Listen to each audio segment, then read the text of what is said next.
Hey everybody, it's Miss A and I'm here with an informational video about expectations for our upcoming social studies assignment. This is our unit on the Conquistadors and their influence within Florida.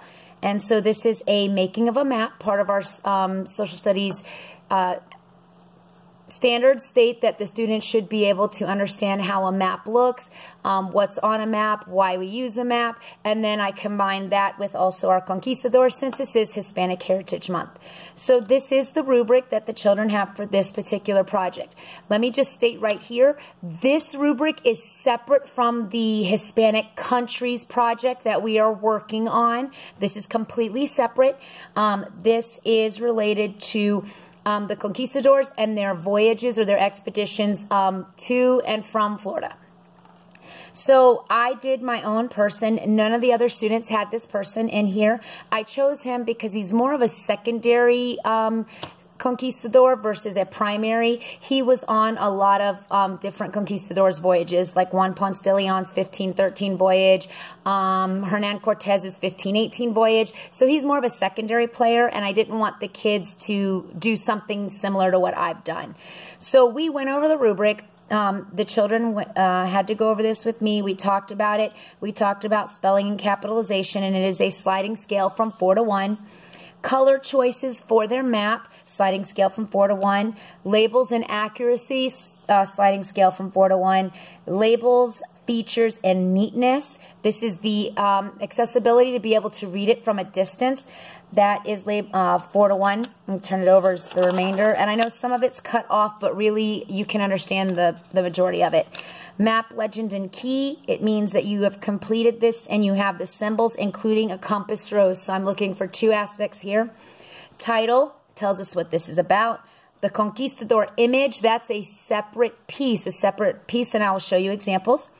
Informational placard. The placard is like a museum. At the museums, they have these little labels, and they have them at the zoos and stuff, where they tell you what's inside the area. That's basically to tell us a little bit about the Conquistador, but its focus is really on the voyage as much as you can. Sources and where to do your resource page, and the children actually started that with me in class, and then our research notes have to be turned in. Now, as you can see, there are some check marks here. I've actually modeled a lot of this with the children, and I've gone through and I've modeled that I have this piece, and once I make sure I have it, I check it off. And the children should be doing this as well to make sure that they don't make a mistake and not leave something out that's so simple, a few points. So let's go ahead and look at this map. This is one that I did, and I will show you some examples of students. All the children have a piece of white construction paper. This should be hand-drawn and colored. It should be horizontal. The children were told this. And then I went through and I drew this. Here's my title. It's Juan Garrido's 1513 expedition with Juan Ponce de Leon. And I did his travels along, starting in Santo Domingo, going into Havana, coming in through Tampa, and they went up obviously through St. Augustine, over to Louisiana, and then ended up in Mexico. And I have labels here. I have my key, which is clearly labeled with the symbols, and it's in black writing, so you can read it from afar.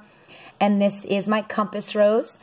All the expectations are the student should have a horizontal map. We're going to create a Conquistador atlas. I'm going to get these laminated and I'm going to put them in a book, and so that there's an atlas so that we could basically look at the journeys of all the Conquistadors. And everything that I did once I completed that task, and I did model doing this. I didn't model coloring it, but I modeled creating the map and doing the path. And then I checked mark each of the pieces once I had satisfied them. So I can go ahead and check mark that because I do have it colored appropriately. So that was modeled with the children. All right, here is the image. I just went on to one of my websites that I'll show in just a moment. There was an image of him. I drew it. I colored it.